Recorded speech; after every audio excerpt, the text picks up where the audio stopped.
I'm Gabby. I'm Charlotte. And today we're talking about the best value trim level of our most affordable car. And that's going to be the K4EX. So in today's video, we are giving you guys a full and complete walkthrough of the exterior, the powertrain, the tech, the safety, you name it. We're going to talk about it and cover all of that in today's video. Now we're starting off with the basic specs. Now this is called the EX trim line. It is one up from the base model in the Kia K4 lineup, and it's priced at $26,795 Canadian. Oh, is that all? That is all. Now what we're going to get today, major upgrades from the entry trim level, but I will say, the Kia K4 was brought in to essentially replace the Forte. And funny enough, we actually have a Forte in the studio with us right now. This is a 2022 model Forte, and the K4 is not only much bigger, but in its most entry trim level, we have tech that you would have to jump almost all the way to the top model Forte to get. So things like a push button start with remote starter, smart cruise control. There's a lot of upgrades on the K4, and the EX just adds on to it. So without further ado, I think we'll get into it, starting off with the exterior first. Let's go. We'll also talk powertrain, and then Charlotte will take you guys on a tour of the inside where we get the creature comforts and the safety. And you're going to want to see it, so don't click off. Yes. Now today we have our EX model showcased in our beautiful black pearl paint. So this is called Aurora Black Pearl. It does have a metallic flake to it, so it shines in the sunlight. But we have fluorescent studio lighting here and 720p video quality. The sunlight in question? Yes. So from the front end, you'll notice that we have a good mix of satin chrome elements. So it's not too chromy where you're gonna notice fingerprints and you may not be able to check your teeth in it, but it's gonna look a whole lot more modern, and on a dark paint like this, adds some bright contrast. Your Kia emblem is finished in a brushed aluminum too, so again, more contrast and a modern logo. The front end is fairly simple. We have body color on our front bumper and then a lot of matte black for our lower grille. The lower grille shape follows a horizontal design, and right smack dab in the center, we have a radar plate that's used for our smart cruise control. Now, smart cruise control is smart. Essentially, you'll turn on your cruise control, set a following distance out of the 4 preset options, and then if you hit stop and go traffic or things just slow down, your vehicle handles it automatically. If you want to cancel your cruise control, it operates the same way as a traditional style where hitting the brake will stop it. But it is so nice to have, especially if you are someone who commutes long distances or just likes a cruise control. This one's just smarter. For your headlamps, we have full LEDs. The main bulb is a multi-reflection style headlamp, and then this orange or amber light is actually our daytime running light.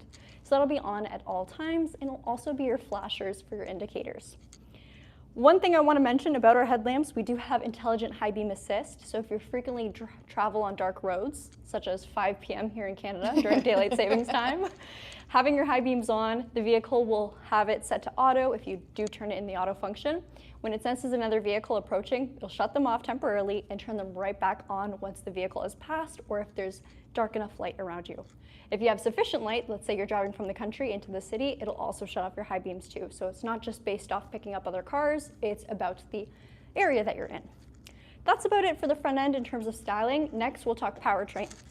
So on the K4 lineup, there are 2 powertrain options. If you opt for the LX, EX, or EX Plus, however, you'll get the 2-liter naturally aspirated 4-cylinder.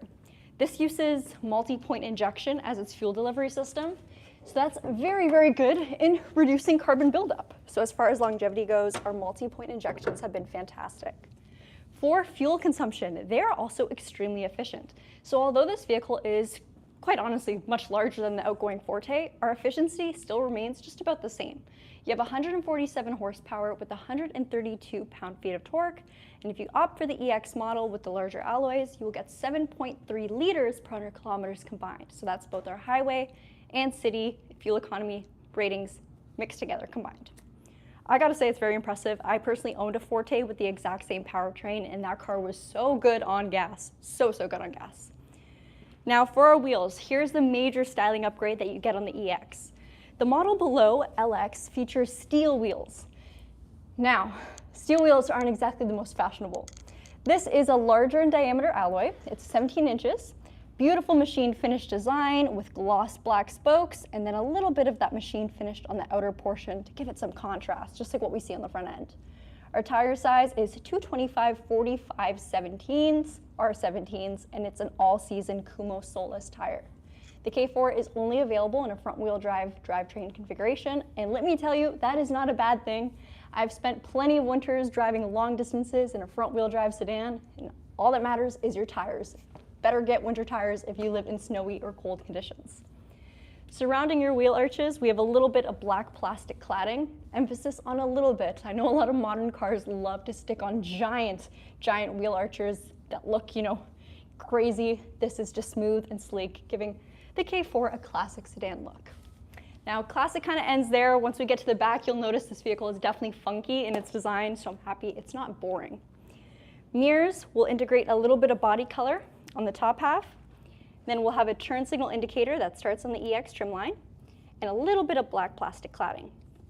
On the reflective portion, that's where you'll see your blind spot collision avoidance alert. So that little cautionary icon will illuminate if there's ever a vehicle in your left or right blind spots to give you kind of a passive warning. You'll see it out of the corner of your eye and be more aware that there's something there. However, if I was actively signaling to do a lane change, it'll beep at me too to give me both that passive warning and an audible alert. To take things a step further, if I start to change lanes while there is a vehicle in my blind spot, the vehicle will give opposing brake force to correct me back into my originating lane, thus avoiding a blind spot collision. So a great safety function to have, again, especially if you're commuting in high density traffic areas, like me. For our windshield, I'm just gonna have Charlotte highlight our center. That's where we'll see a camera. And that camera is used for the forward collision avoidance system on this vehicle that picks up pedestrians, cyclists, of course other cars, and even works in junctions. Much like the blind spot detection, it'll warn you first, and then it will take brake force corrective action to avoid a collision. Here's something that makes a big difference. See our door handle over here? It works, nice and easy, but there's also a button on it, and that is our proximity entry. So standard on the K4 is a smart key with push to start and proximity. As long as the key is somewhere on me, I can simply walk up to either the front driver door or passenger door, press the button to unlock the car, and then once I'm ready to leave, press it again to lock it.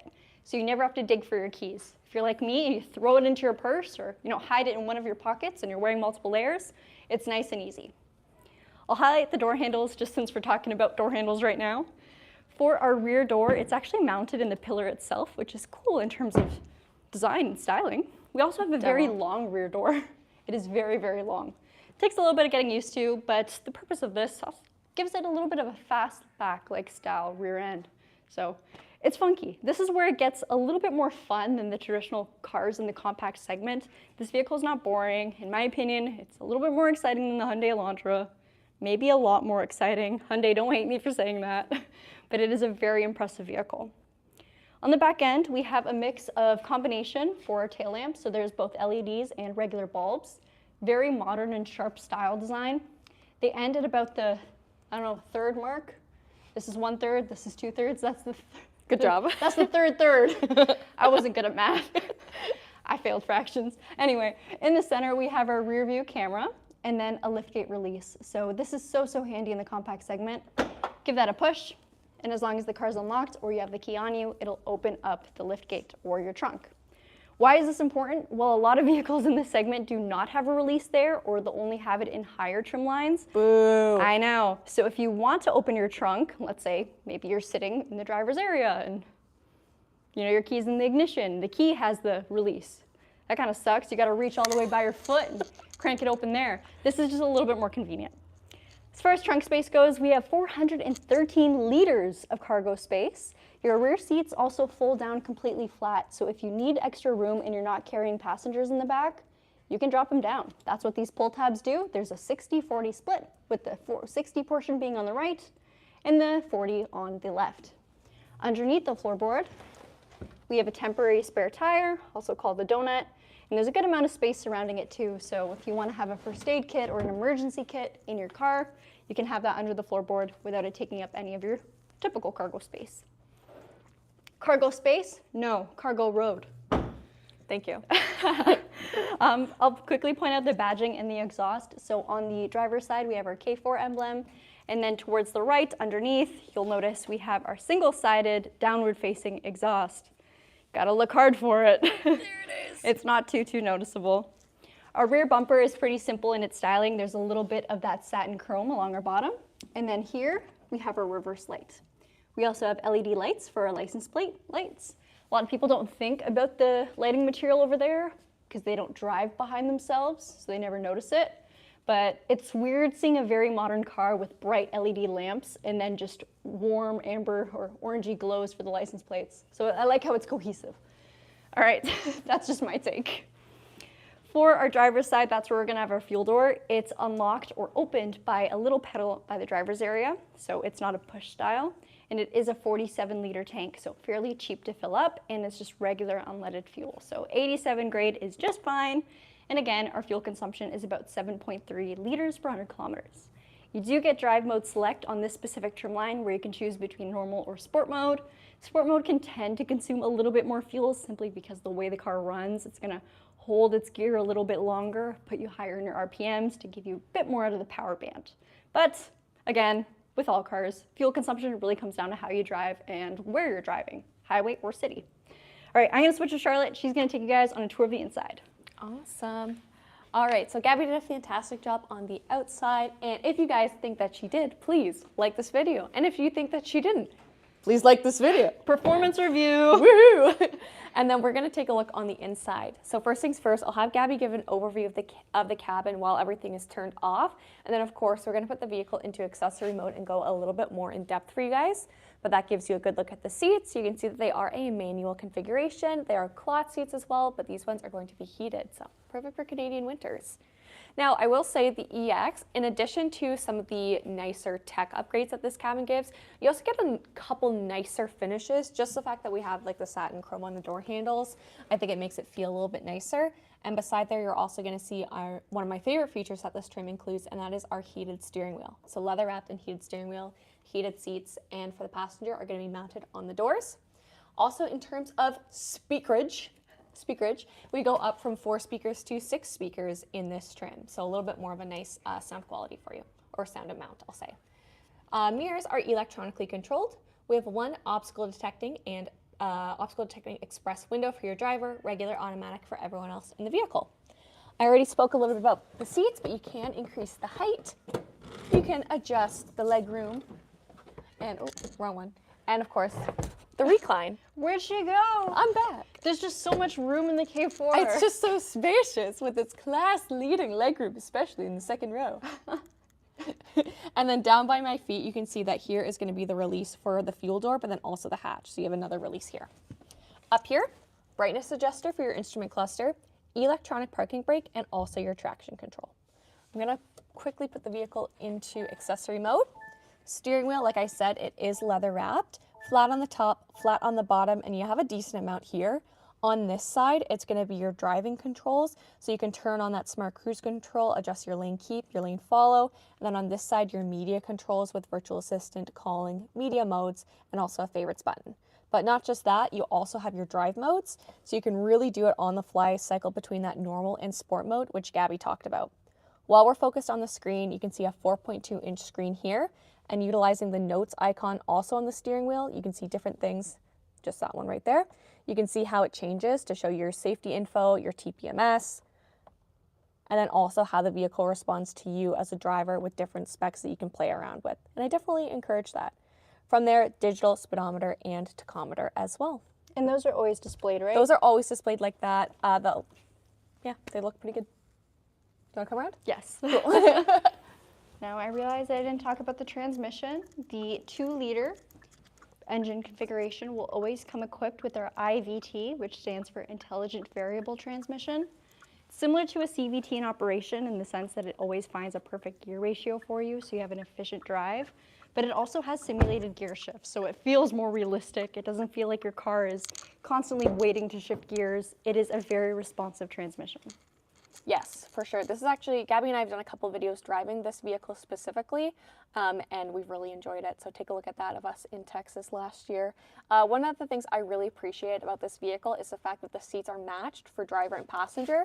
So even though they're manual, you still have the height adjustment on this passenger seat, which isn't too typical. Nice packaging.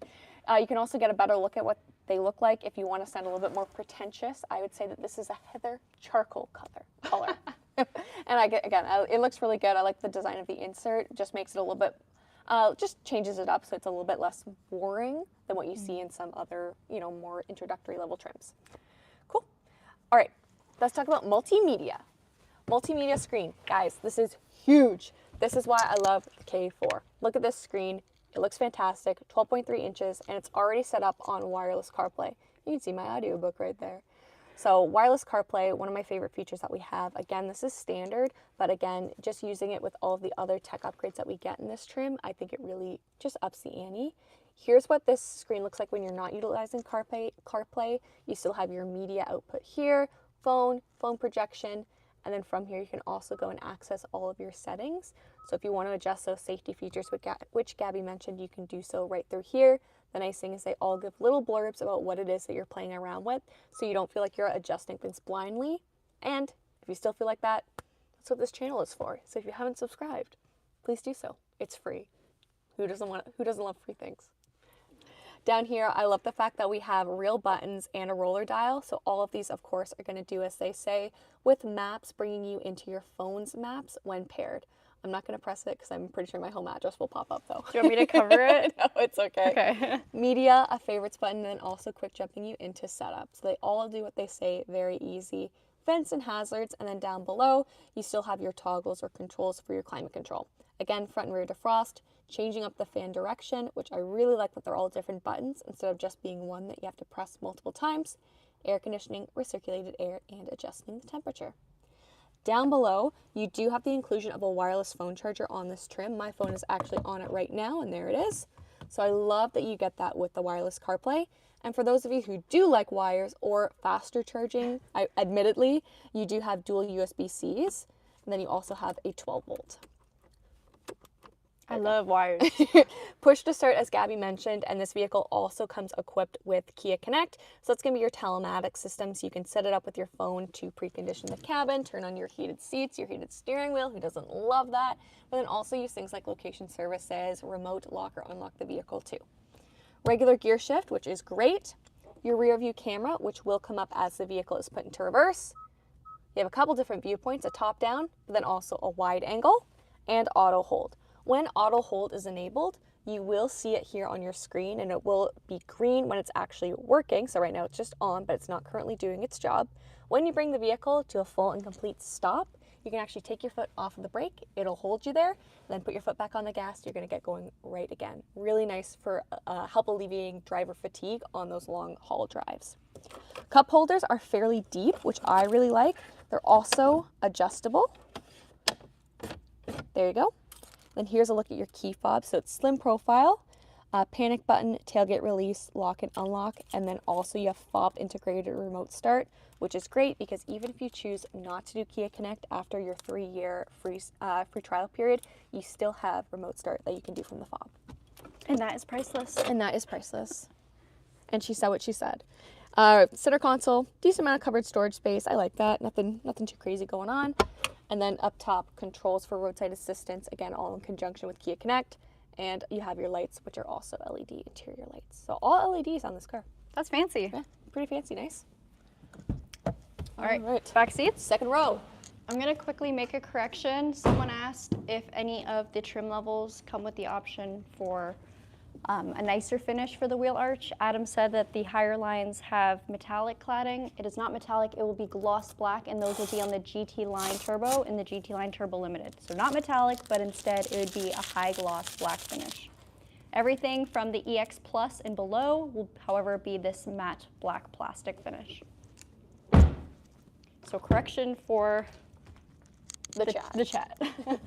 Okay, so this is what our second row is going to look like, and if you didn't hear me say it before, I'm going to say it again. This is class-leading legroom for this segment. Fantastic for this class. Who would have thought when I said class-leading? So it really is tied with? I know. Oh, the Hyundai Elantra. Leading class, or is it class leading? Oh, is there a difference? Yes. One has a Kia badge, one has a Hyundai badge. Anyways, that aside. A great amount of space back here. That's one thing I do like about the K4 is similar to how I feel about the Hyundai Santa Fe. So I think that they made good use of the interior space. So you don't feel too cramped back here. And then with the EX, you have the inclusion of rear vents. So you're getting some continued airflow back here. I like that we also have dual USB-Cs and a convenience pocket. And then we have one net cargo pocket for stretch. Still that same fabric for the seats, the heather charcoal. It's very soft and it feels like it's very wipeable as well. So you could be able to clean it up pretty easy. The backs of these seats, you're probably looking at them and saying, wow, those look pretty funky. That's because they're dual purpose. So you could use this as a coat rack. You could put your bag up there to really help keep the floor clean, but also to give you more leg room. So pretty convenient back here. Dual sets of lower latch anchors, and we do have car seats tethered, 3 car seat tethers. Upon reading what owners notice about their K4 on the Reddit forums, a lot of people are amazed at just how spacious this car is. So from the outside, I mean, it looks like a car, a sedan. It looks fairly low. Doesn't look like it would be too crazy as far as space goes, but it is so, so comfortable inside. It's tall people friendly, it's short people friendly, it's rear passenger friendly. It's mom approved. Yeah, and it's efficient. I kind of want to turn on the accessory mode on this Forte here, just so we can see how the head units compare in just a few years. I am so glad you said that, because I was also thinking about that. So this is an EX model for the Forte, which again, on the K4, we're also filming the EX. EX has always been a volume trim. And yeah, we used to have keyed ignition all the way up until the EX Premium trim, I believe, which was 4 levels deep. So here's what this looks like. Obviously, the biggest difference is smaller screen, different software. You still have buttons and dials, which is good. Climate control is different, but it does feel, I don't know if this makes more sense, and I'm not slamming the Forte because I really think that this still is a great car, and overall, design-wise, this has aged really well. But it does seem like there's a lot more going on here, so whether or not you see that as distracting as a driver versus the more minimal approach and the more modern approach that the K4 takes, those would be some key differences, but it definitely looks different. Again, still great. It just depends on what your preference is going to be. I feel like even the main interface for the software, so this is EX model, and it's, I don't know, there's not too much going on here. It's like the light version kind of the previous gen software. Yeah. I don't know if you guys can tell, and I moved the seat all the way back to try to give myself the most amount of room. Even with the lighter headliner, it still feels a little bit smaller to me. And again, the K4 is a bigger vehicle, but also just the feeling of the airiness you experience more in the K4. Do you guys want to take a look at the back seat too? Sure. Show you the space, the differences in space. I'll move that seat up too. And coming from a previous Forte owner, my Forte, I mean, it had the remote start built in, which I loved, but I know a lot of people had the EX and ended up buying aftermarket remote start because it seemed so necessary, but they didn't want to go higher trim, right? So I moved this seat up a pretty decent amount. It's obvious to me, like sitting in them, going from one to the other, that this has less leg room. I don't know how that's going to translate on camera, so if not, It looks like it has more. Well, I moved the seat way up. I Yeah. can sit here if you want, because this is just like a normal position. But like I don't know how to say, like, just trust me on this, guys. But I do feel that there is more room. Yeah. But again, not to slam it, but and I'm just saying the differences, you know. The Forte does have the rear pocket. Oh, thanks, Char. I'm so sorry. The Forte does have the rear mesh pocket, which It's got a the USB back there too. Yeah, a single USB. And again, this is an EX model Forte compared to an EX model K4. Alrighty, let's put her down and answer some questions, shall we? Now we want to see what you guys have to want to know and have to say about the K4. Okay, I need to stand close because I don't have my glasses or my iPad and I cannot read. I've got it here for you as well. Okay, people are talking about the Super Bowl. Cool. Adele said, please don't hate me, but I like the Elantra more than the K4, and that is A-okay. They're Totally both fine. great cars. They're both great cars. Oh my goodness, yeah, I'm standing so close to the screen there. That's a jump scare. I'm so sorry, everyone. People are talking about the Bills. I'm assuming the Buffalo ones. Yeah. Yeah, we're big sports fans over here. TRD Rev 4 said Elantra has the N. That is correct. We do not have a high performance K4. We do have a GT Turbo K4, GT Line Turbo. Not a full GT. Yeah. It would be fun to see something like that though. I kind of miss it. Let's see. The Elantra looks more sedan-y than the K4, I think. That's fair. Yeah. So glad you said that because we are very soon getting the K4 hatch. Like, so soon. The Elantra used to have the Elantra GT. That was That's a true. wicked car, amazing. No more though. So I'm happy to see the hatchback is back. Hatchback's back. All right. Anyways. Trademark that. Yeah. Okay, lots of football talk. Wish I could get in on that. Love that for you guys. Love that you're having a good time. Use it like a Reddit forum. I think we should just say hi to everybody. I see Martin's on, Joe Mama's on, Steven Stayrook is on, Eduardo's on. Eduardo, woohoo. Ryan is on. Obviously. Glenn is on. Echo's on. Someone said standard logo is so 2023. That's so funny. Charlotte, do you have a watch on right now? No, it's because I'm wearing a sweater. My preference is the car you just tried, the white car, and that's okay. Yeah, totally good. Totally valid. Okay, there was a poll in our comments of which car do you like more. For the K4, we've got 69% votes, and then for the Hyundai Elantra, 31%. It's a pretty decent split. Yeah, out of 51 people. I'm curious to see how they go head-to-head when we see the next generation of Elantra. Obviously, they'll be a lot closer than what we see now, but it'll be interesting. Now, I mean, I said I would assume we're going to see the next gen Elantra at the LA Auto Show, which we'll be going to in 2 days. 2 days. But I don't think so. Maybe not. Oh, I never thought so. But I really hope I'm wrong. Like, I really hope I'm right. We said the same thing about we said the same thing about New York. We're like, oh, maybe the Elantra will be there, and then it wasn't. We're like, oh. We got asked, what are we looking forward to in Cali? In-N-Out? So for the auto show specifically, the new Telluride. For just the trip, if we do end up going to the beach, I'm really hoping I don't get my socks and my shoes wet because my Sambas still have sand in them. I was gonna say the gluten-free fish taco I had. Yeah, that was good. I forget the name of that restaurant. I know, me too. It was good. Will you be live with Gabby this whole week, Charlotte? Just wondering. No, so I came in today because I had some other things that I had to do here. I wasn't like planning on staying, hence like the jeans. Slay. But yeah, we're filming at the auto show. We're gonna go live at the auto show, and then obviously there'll be a couple other pre-recorded videos that I'll be in or behind the scenes of. So now we like going live at 2 p.m. every single day. I don't know.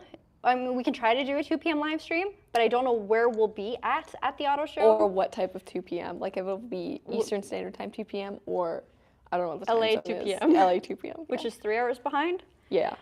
We do want to go live quite a few times though on Thursday. Yeah. Because we think it would be more fun and also more interactive to showcase a car to you guys on a live stream. So that way, if you have questions about the vehicle, we can answer them right then and there right on the about spot, the new vehicle. Exactly. And that way, if there are other people filming and maybe they push us or then we're like, it's live. It's live. It's live. So if you guys have questions, about the new Telluride, stuff like that, please comment them. We want to hear from you guys because we want to do the content that you guys want to see and answer the questions that you actually have. Sand in your Sambas 2025. It's unfortunate. Should we do a story time on what happened last year? Yeah. Charlotte and I took a Waymo to the Santa Monica Pier. Watch that video too. Well, I don't think we filmed it. We did a robotaxi video. It's up Did and we? posted, babes. Yeah, I edited it. Oh, that's why. Okay. Charlotte and I took a Waymo to Santa Monica Pier. And I think when we left the hotel, it said, 40-something minutes to arrive? And then we were sitting in the same spot for like 10, 15 minutes, and it still said 45 minutes. We're like, okay. Anyway, it took longer than 45 minutes, which is fine. Traffic happens. But then we get to the beach, and I want to feel the water with my hands. I want to touch it. I want to feel the sea, the ocean, the sand in my toes, my fingers. I walked a little too close. I wasn't paying attention, and the wave came. My jeans were wet, my socks were wet, my sneakers were wet, and then we had to go I think we went to the airport right after that. Well, I was going to say, we had already checked out of our hotel, so we just, Gabby just had to commit to, being wet from, here down. Your feet were wet, too, Yeah, though. my feet were wet, too. It was disgusting. There was sand everywhere. It felt good to take my shoes off when I got home. In the words of Anakin Skywalker, I hate sand. But that is all. Okay, we'll be watching the official Kia coverage of the LA Auto Show and play the game. Where's Gabby and Char in the audience? Ooh, if you guys spot us in someone else's videos, let us know. Yeah, we love it when that comes up. That happened with Redline Reviews last year. In New York. I was in like 3/4 of that video. You're in their shot. Yeah. And it was just my pack hat. There's one clip where you're very NPC. They got all our I think there's one takes. of you at the front and you're all 10 takes of our intro. Yeah, that's probably one of my worst. Please don't look that video up. At least you look good. Thank you. All right, you guys, that's it for today's video. Thank you guys for watching. Charlotte and I, we're going to do a Q&A, right? Yeah, we're going to end this video. We're going to do a new video. It's a Q&A. It's happening right now. Cool. If you're seeing this, you're already late. Ooh. So, okay, bye, guys. Bye.